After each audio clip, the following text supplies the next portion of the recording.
This video is going to show you a solo master Nightfall on the Exodus Crash, getting the platinum rank on a Warlock. For those who just want to see the run and skip the timestamps you have available to you. But other than that, I can explain what mods I add on my Warlock, etc., and the weapons I used. So just to remind you the mods, because we haven't had Exodus Crash up for ages. It is 1350 power, so bear that in mind. Arach No, Champions Overload, Barrier, Togetherness, Equipment Locked, Match Game, Champions Mob, and incoming arc and environmental damage is increased. So what's the key points in all of that?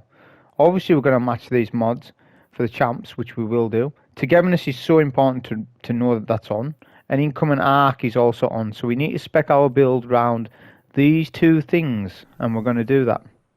So on Shadebinder Warlock, this might not be best in class for you. Your preference for stasis might be different to what my preference for stasis is, but this is a base guideline for you to build a turret build, an arc turret, not an arc, a stasis turret build, obviously for Shadebinder. So the two aspects I like to use is Iceflare bolts, Bleak Watcher. Bleak Watcher, you need that to enable you get turrets. Best in class is Whisper of Torment, so no matter what your opinion on it is, Whisper of Torment's the best one to use for grenade energy, because you get grenade energy when you take damage, and it's all the time. I like Whisper of Fissures, and you'll see why in the run. Whisper of Durance, turret slow.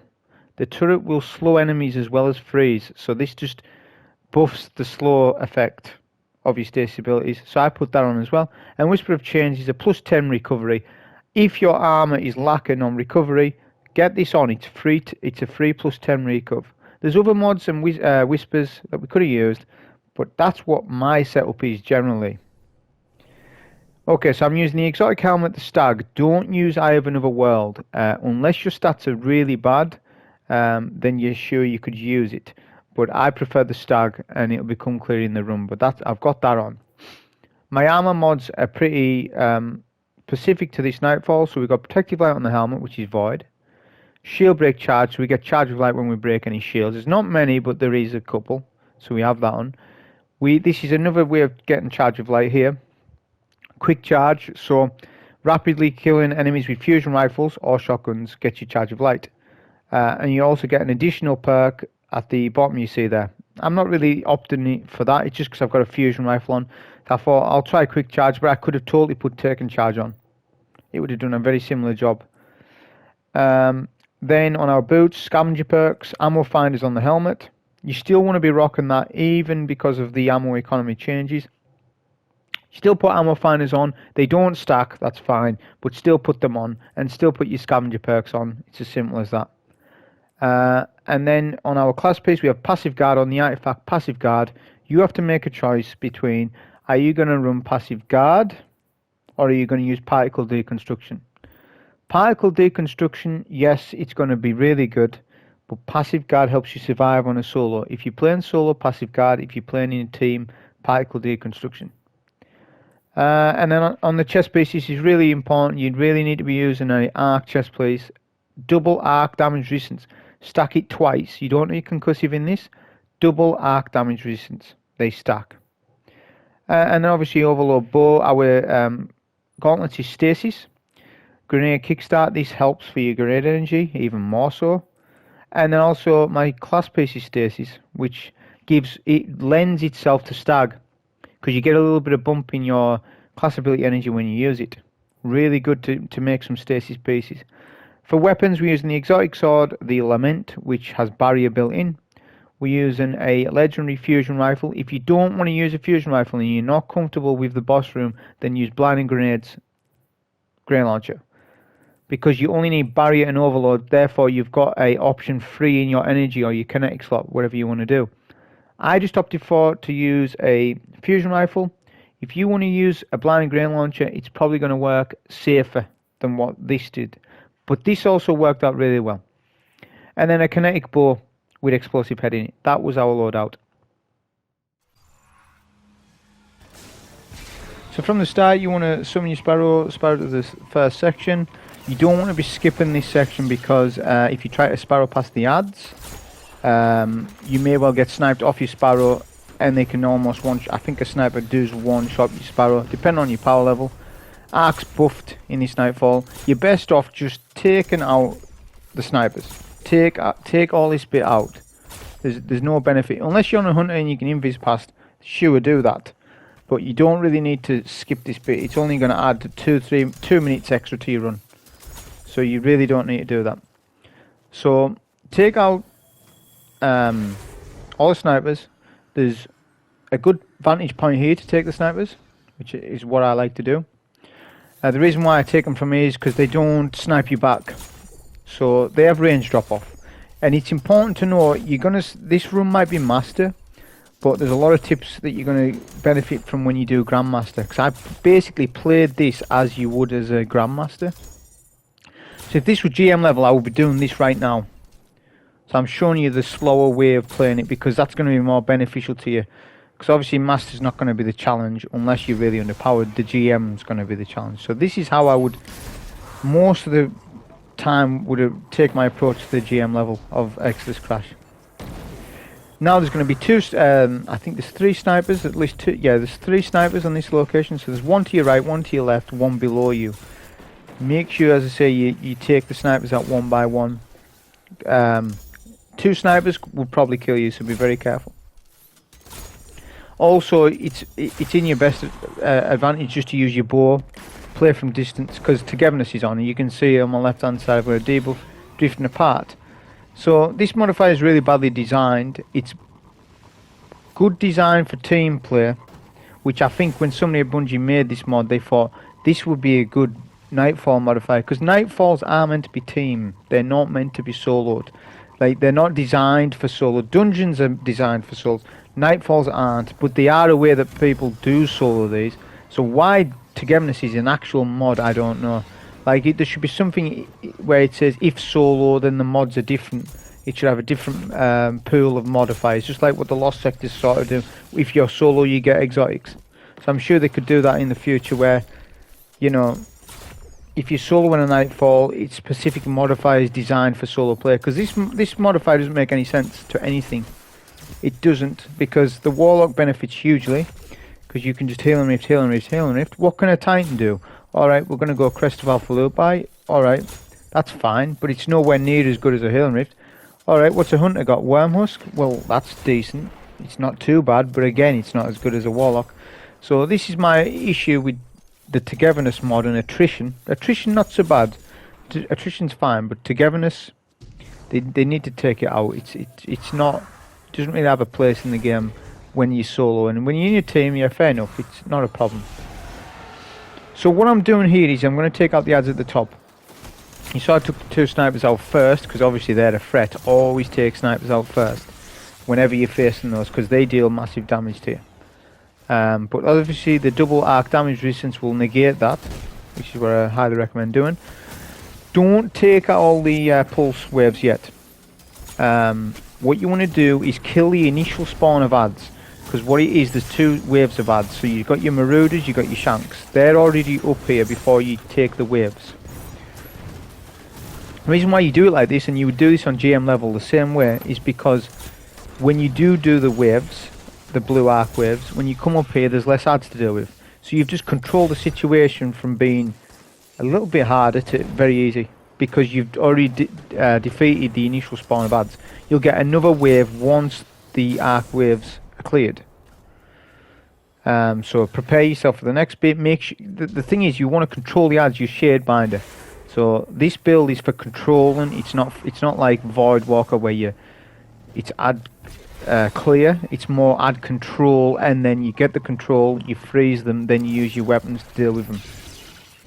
So this is where the optimization comes in. I didn't really need to do a nade there, to be honest, because I decided to use a super. The reason why I use my super is because I don't need it for quite a bit. So you may as well use it, okay? Whenever there's a time where, like, okay, there's a bunch of ads, do you need your super in the next 5 minutes? Or 3 to 4 minutes? If the answer is no, use your super. Always take advantage of that. There's so many times see people playing and they're not taking advantage of just one simple thing by using the super. Unless you're using a special finisher build, that's fine. Then you won't be. But you really don't need that as long as you're matching your ammo finders. Always match ammo finders. You'll see that I never run out of ammo in this run, because of that one little fact of ammo finders. But don't stack them. Don't stack them. They have nerfed it that way. So we do a turret nade there. It's really helpful to do that. There's not that many ads, so you won't get your turret nade back off that. But it's worth doing it because it's keeping that overload at bay, because he'll just teleport round and round, and it's also destroying all the ads around him, and it makes the encounter a little bit easier. Because as I say, this Nightfall's a bit different when it's Togetherness. You've really got to slow down your gameplay and use your bow a bit. Use your bow when you can. When it's close quarter stuff and you need to delete an ad instantly, then your fusion and your sword will do the rest. It's ad clear focused, this particular Nightfall. You can see we're ×2 charge of light as well, so we've got protective light. Okay, so now this is just a quick pointer on protective light. The more stacks of charge of light you have, the longer protective light will last. So if you have a ×5 charge of light, protective light will last longer. It won't be more powerful, but it will last longer, the buff of resistance. So I've got a ×2, so it's stronger than a ×1, for example.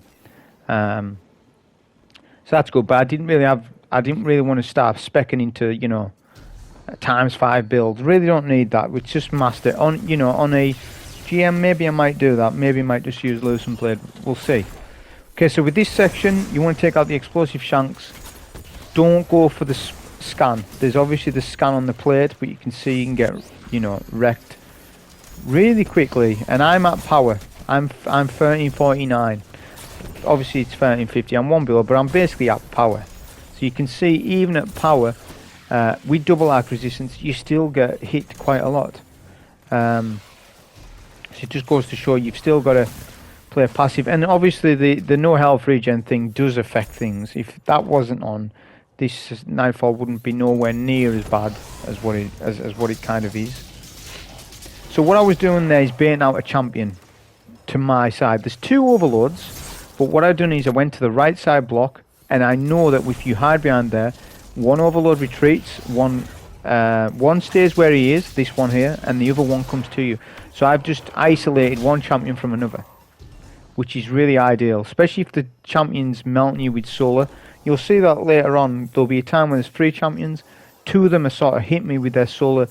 It's basically Lord of Wolves. That's what they've got on, isn't it? So they're absolutely wrecking you. I think it's Lord of Wolves at least. It's a weapon like that.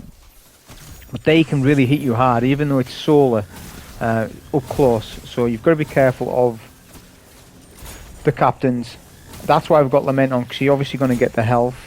That's not the only reason as well, because to be honest, a sword is probably the best choice for this Nightfall because of how the boss works. There's a lot of overload champions, and you know they're easy to take out with Lament, and you've got plenty of ammo. Better than what some other weapons would be for this.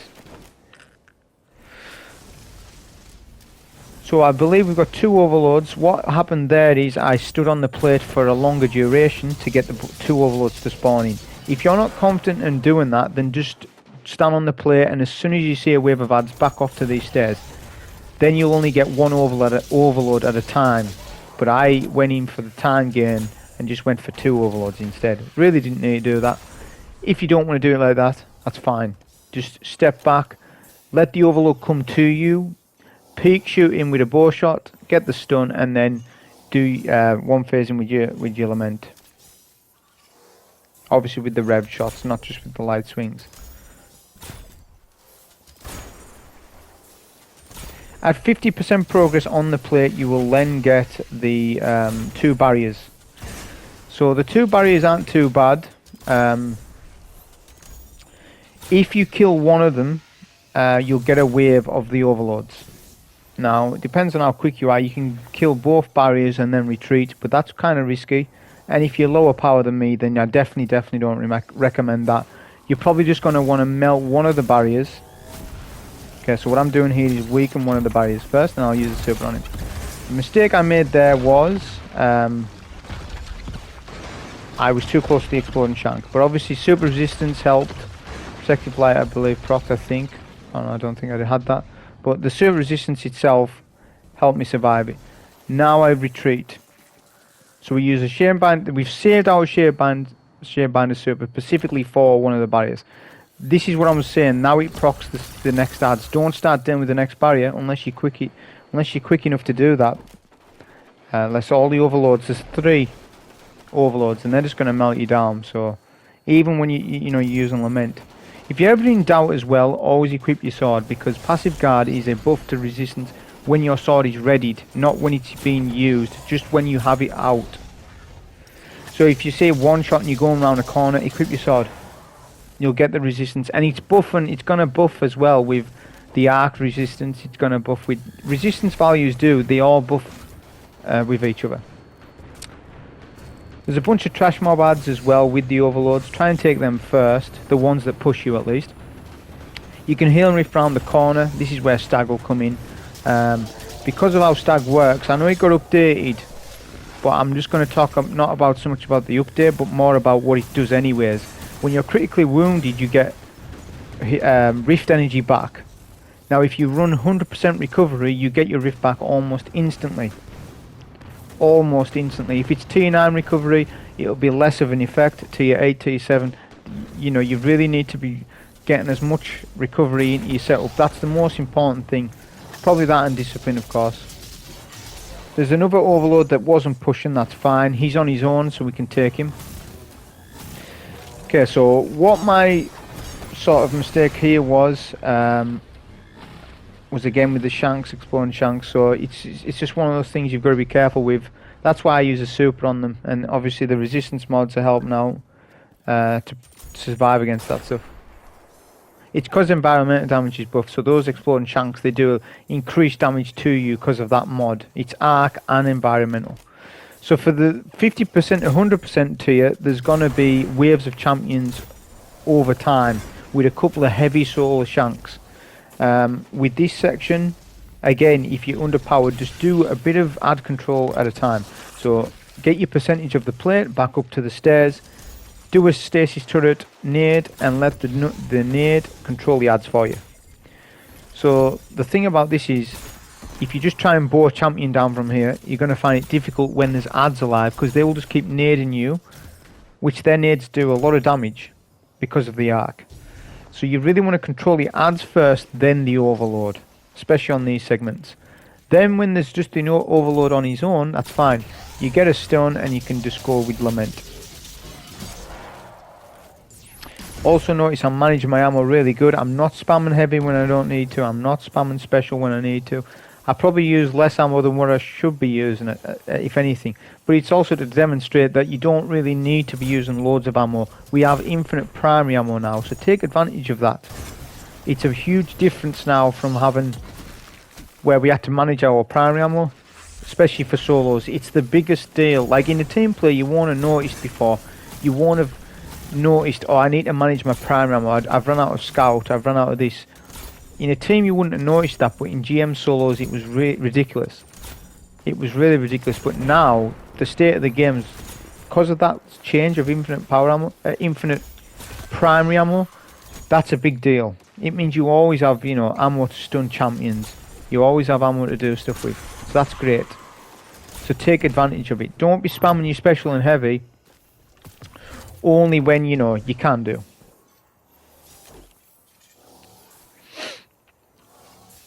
Between 80% to 100%, you'll get another overload with 2 solar shanks. As I said, we've got a ranged solar special weapon on for that hour fusion.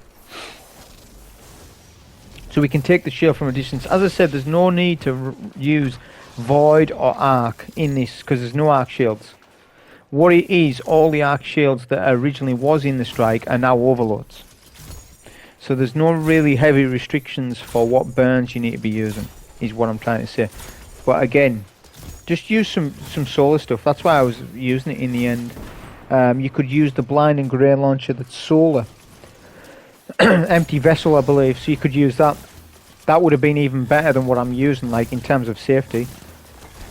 But again, because it's fusion rifle season, I always want to sort of incorporate new weapons that people are starting to use nowadays. So that's why that was.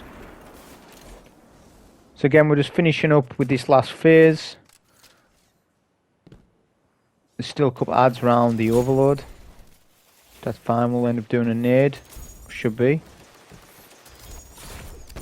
It just stops them at least with their bullets, because their arc shots, they curve. That's one thing I don't like with Fallen. I don't mind fighting any enemy race on GM level, but the worst enemy race to fight on GM level, I know this is Master, but this is a different topic, on GM level is Fallen, just for the fact that their shots curve round walls, and I just don't like that mechanic. I don't think that should be a thing. That's I just think that's kind of unfair, but that's just how they work. I don't mind Vex, I don't even mind Hive, and Hive can be annoying. I don't even mind Hive. Scorn, I mean, we haven't seen that properly at the minute. That's going to be nasty, I guess, but it's going to be something new. Even though it's not a new enemy type, it's still a new aspect of gameplay, that we're doing, which will be Hallowed Lair. So now we're 100% on the plate. Pretty simple, as you can see, to deal with the champions with Lament. That's why we've got it on. If we're using 1000 voices, we're going to run out of ammo in no time. So again, it's not sort of... It just depends. Certain Nightfalls, it will lend itself to be better than others. But for the Exodus Crash, because of how the boss works, it's not sort of a fully... It's not how a usual boss would work. It's what I would call like a melee boss. So it's a boss that has no stomp mechanic. They just have...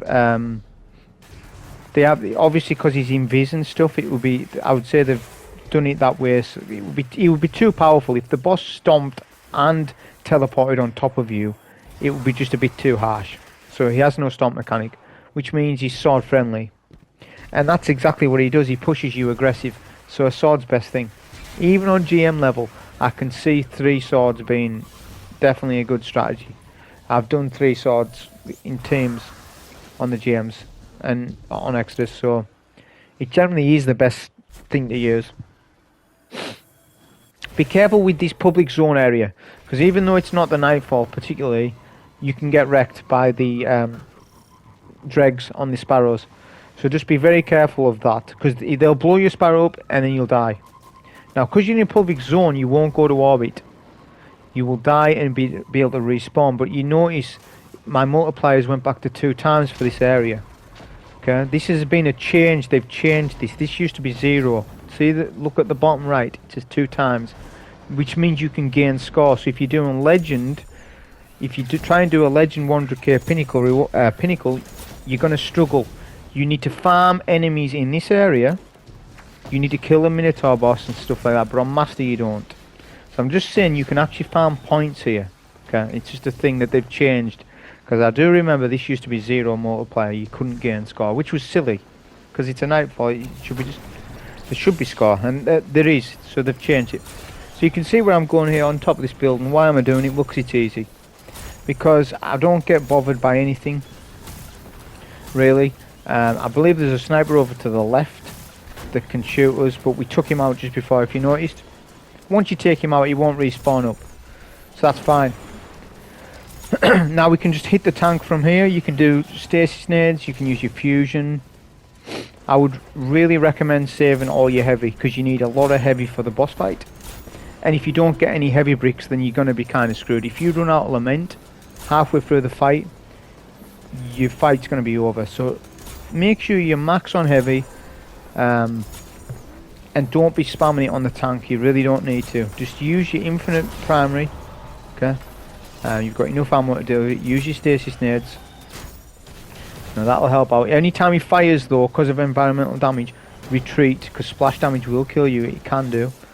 I'm farming protective light off the solar shank, because he has a solar shield. So I may as well do that, because I'm going to want protective light for the boss.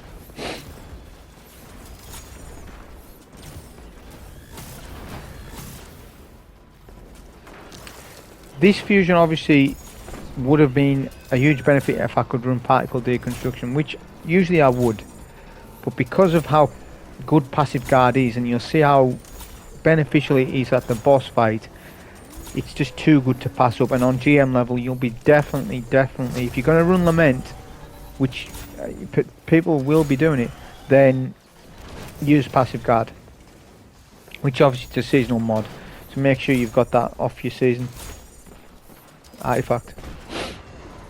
Tank's pretty much one shot now. That's pretty good. Save a stasis turret nade for the next room. Just helps out for ad clearing things. and that's the tank dealt with. There was a brick there, but because the tank exploded, the ammo went flying somewhere. This is sort of mechanics. I wish they would just remove physics for ammo. Like, they're really doing good things with ammo, and I'm liking what they're doing. The next thing they want to do is remove physics for ammo. The ammo should not have physics. It should not fly away. It should not drop off the map. What should happen is you kill the ad, and the ammo just sits there and appears where the ad's being killed. That's it. There should be none of this physics on ammo. I don't know. I just think, to me, it just feels like a troll. They're just trolling with it. Like, who designed that to say, right, we want ammo to fall off the map? This would be a good idea. Who said that? Because whoever thought of that, that is a silly idea, and they need to sort of look at, like, right, this is kind of silly. Make ammo have no physics.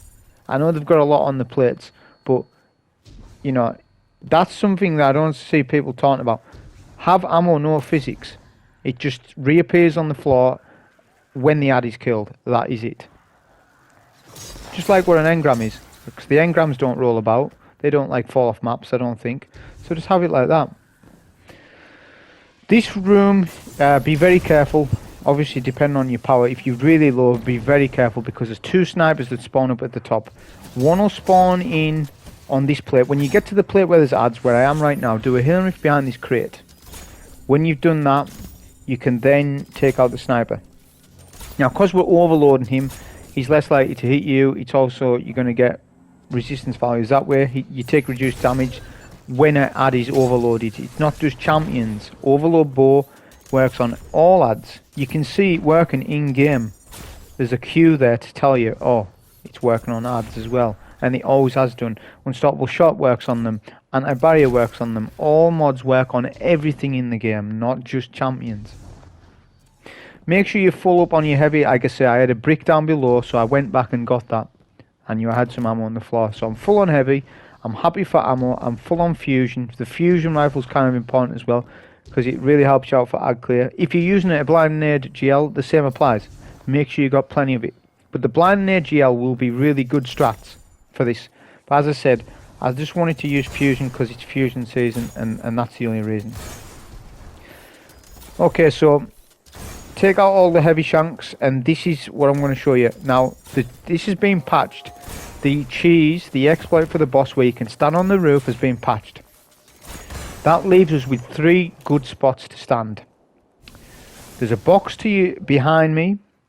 There's a place you can stand to the left of me, and then there's the ramp area. This is a new area that I've found. I found it yesterday, so I thought, right, I'll use this. So this isn't a full-on cheese, but I would call it, you know, a sort of an exploit. It's not so much an exploit because I'm not doing anything wrong. I'm just using the environment. So you can see I can stand under the ramp area and see all the ads. They group up just so nice. What will happen is, this is the first main phase. The first main phase is a third of the boss's HP. Once he's below a third, he will disappear. He's out of your way. Try and do that. But obviously you need to be really keeping an eye on your rift energy and the ads. Ads to your right when you're under the ramp area where I'm at is where is your blind spot. Take those out with your fusion, your bow. Have a stasis nade up there, anything, just to make sure they don't kill you. Because look, I'm getting hit. But this is where the arc resistance is really stopping it. And if I get critically wounded, like this, I can pop a healing rift, just like so. Nades can penetrate the ramp, so just know about that. But what another mechanic with this is, if you clear all fallen, all the shanks explode. Now I don't want that. Why do I not want that? Well, because that next phase initiates. Check my rift energy, it's half. That's no good. I need it full, and I want ammo drops on the floor. I have a chance, if I kill the shanks, I have a chance on ammo. Whereas if I kill the dreg that's behind me, all the shanks will explode. They won't drop me ammo. So it's just a thing. It's a little bit of optimization you can do. Then when you're happy, you've got full rift energy, you've got super as well. You need a super for this phase. If you don't, you're gonna struggle. This is where you use your super. It's a critical moment. So we'll lead with a stasis nade right here. A stasis turret, sorry. Then we'll go under the ramp. and then we'll wait in good time. We're half HP just above. We're going to lead with a Healing Rift, and then we can start. Our blind spot is key. The boss can go there. If he does, just fusion him. Just fusion him as much as possible to get him to invis. That's great. If he does that, then just keep an eye on your blind spot, which is, again, it's your right side. The Fallen in particular. Now, a blinding grenade would blind all those. It'd be really good. But again, if you're using the fusion, you could still make it work. Keep redoing your stasis nades over and over at the location I just done. That will assist you as well with sort of staying alive. When you're good and comfortable to do it, pop your super at full HP, then use one Shadebinder super on one of the barriers. Don't focus the ads, focus the barriers, because the barriers will make all the ads immune. So the key is take one of the barriers. You can't get them both. If you can, then you're really good, you're better than me. But take one of them at the very minimum. You know, if you don't take one of the barriers out with a super, then that's a fail. You're going to have to go back and reevaluate what you're going to do. You're probably going to have to go in risky with the Lament. If the boss is untethered, if he's not tethered, go in, get rid of the boss. He goes at 2/3. This is the second phase that I'm on right now. Okay. Once he spawns back in after all the ads are killed, that'll be the last phase. Now the second phase, what I just done, is the most threatening because you've got barriers. He does his solar attack at you because he's using Lord of Wolves or whatever he's using, right?